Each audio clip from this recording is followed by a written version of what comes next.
What's up everybody, Sritis here.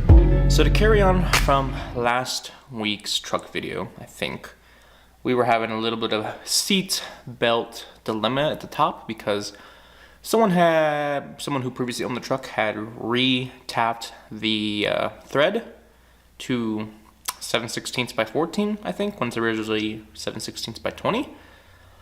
So, not a big deal, I thought, but I can't find anywhere that sells a seatbelt bolt that has that thread pattern. So, there's a little bit of limited options there, but one of the more easier things to do, I guess, for us that kind of worked out. Mia, the girl in my last video, who is my girlfriend, is a machinist, and she's a pretty good machinist. So she actually made something for me. So let me come over here and show you. Also, I upgraded the lights. Way more bright in here. Garage door is closed. So these lights are awesome. Now, let's look at these. So the bolt on the left is the original one, right? Works, be fine, but the thread doesn't work with my hole because, again, someone tapped it. So what I did, or what they did, was they got a grade 8 7/16 by 14 thread bolt. And see this little part right there? Let me zoom in.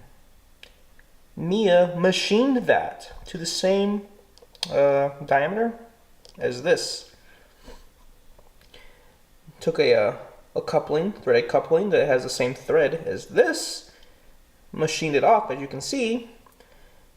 Have a washer down below, screwed it down, Loctited it in, and boom, we got a nice seatbelt bolt. So I will be installing that here pretty soon. Now, I finally got our brake cables in. Took it out, looking at it right here. Let me set it aside. Now, the big dilemma. Now, the main problem that we've been having with the brake cables. This is a 1972 Chevy K10 4x4. A little bit different than a C10. Have rear leaf springs in the back. No matter what website I would go to, I would input, 72 Chevy K10 specifically. It would give me 40-inch brake cables. This is what comes out of the drum and attaches to the intermediate. They give me 40-inch brake cables, which is too short. I have stock leaf springs. I took out the block. I have a stock lift truck. But every site you go to input that gives you 40-inch springs, 40-inch cables. Maybe LMC would have it right, but anyway, hours of researching on the internet, and finally I found like one post that kind of, someone had the same problem, and they were talking in the thread saying that, yeah, that's what we need is 48-inch cables, which are the same cables that I guess a 72 Blazer uses. But if you look up the part number on these cables work for like a 67 to 69 K10. I don't know why they don't work for 72 K10. We're going to find out later today. Can't see why they wouldn't work. These brake cables are 48 inches.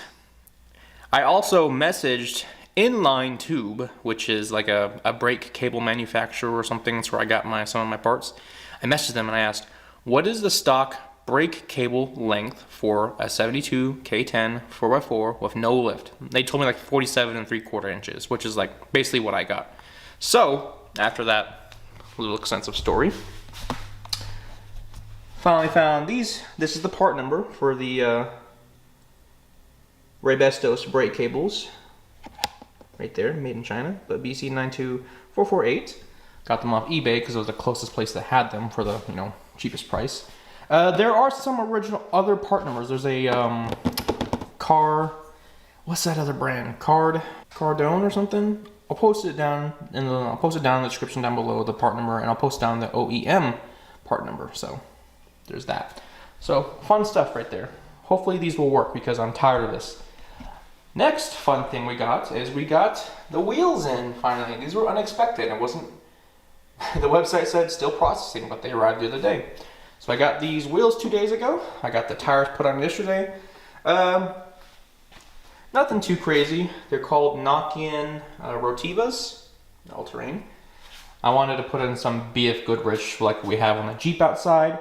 But when I got to the store, they said, those are on international back order. So the guy recommended me those Nokians. He said they are what people use on, or he said it's what they use on their cop SUVs down here, when their initial tires wear out, that's what they put in their cop SUVs. So they're good in the winter. So every vehicle I've had, I've never really owned long enough to have to buy like another set of tires, but I intend on keeping this truck for a while. I intend on driving this truck. I intend on driving it during the snow, during the ice. So they said that these tires are good for snow and ice, mainly, or they perform well in that, which is, kind of what I'm looking for. And I guess, a few months from now, I'll update on how the tires handle. Jaina, Mama Mia is home, ready to get started on the brakes. She's been waiting on this for a while. Got the garage door closed because it's really not giving us any more light, and it lets our dogs chill with us freely. Where's the elder? I think she's over there. No, she's inside. Come on, babes. Come hang out with us. You were out here a second ago. She tried. Okay, so let's get started on these. All right. Oh yeah, and then he had like this. He had the wrench. Should have had to rewatch the video. That really would have helped. Can we do that real quick? Go ahead. Pause the. What is that? Is that syrup? Is that engine oil? Yeah, that's It's probably syrup because we're in Canada. Dirty brake fluid. So we encountered our first little issue with the flare nut being frozen to the brake line. Luckily I was able to get it all apart from the truck and onto my bench. I got it on the vise with some heat. I was able to free it. So the flare nut is free. It's a little hot right now, but it's free from the line spinning. So for now, just get us back on the road. It'll work, but these probably need to be replaced. Get some extra. Yeah.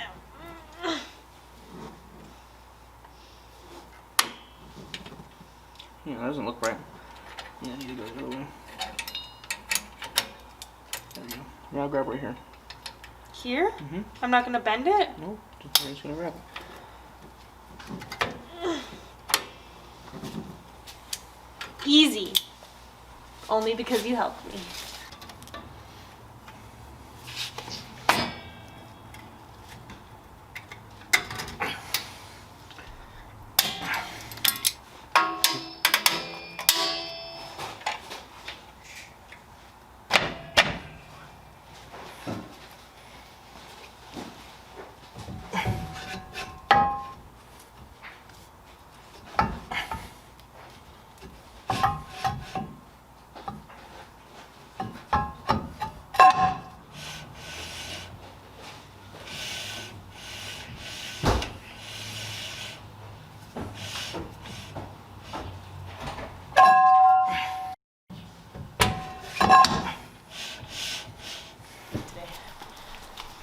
We got little Jane out here with us. So what's up, little Jane? She even did a head tilt. What's up, Mama Mia? What's up? So let us know about how your drum brake experience was. Apparently it's supposed to be easier than it actually was. So there's that. It was kind of sad because I was hoping to get to do a lot more, and then we had files broken and. Honestly, I feel like someone had maybe put a different rear end in this truck from a newer truck, because our wheel cylinders we bought were different. Our brake pads were slightly different. I was able to get everything to work though. Hopefully it all works. I've driven the truck a little bit and it seems to brake fine. So, typical rusted lines, of course, but managed to get it working. Managed to get it all bled and got the new wheels on the truck. I wish I got to do more on the brakes, but because it was just such a pain in the ass because of how everything seemed so different, it was just.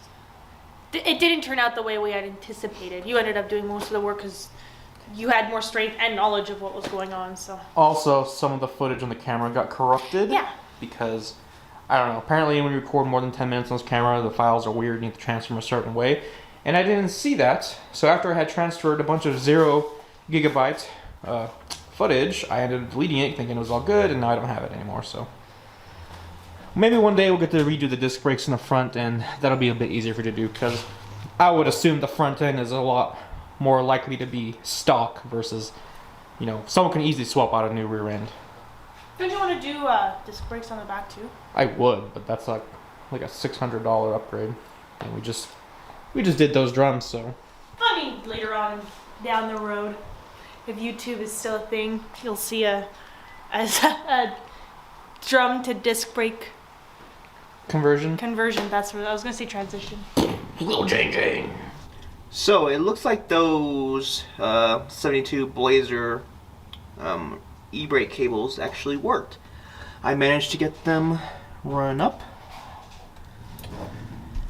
into the original bracket.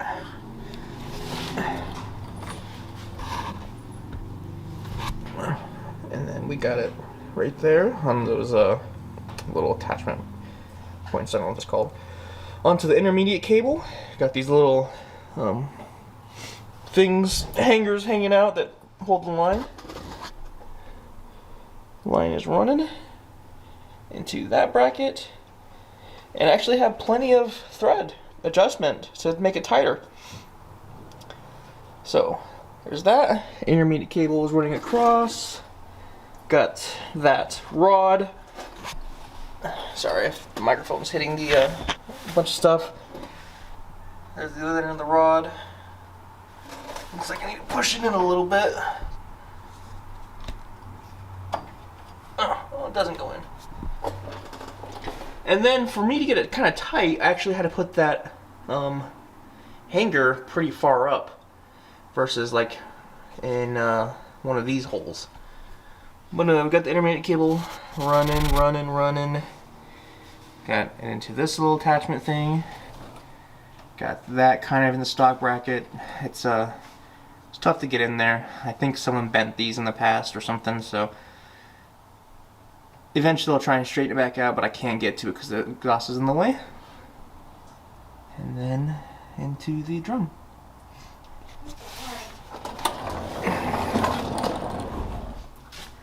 E-brake cable is, or e-brake is on right now. Let's go ahead and pull this. It's pretty loud because it's nice and tight. Yeah. Oh yeah. Got my flip-flops on. Yep. Works out pretty good. Right.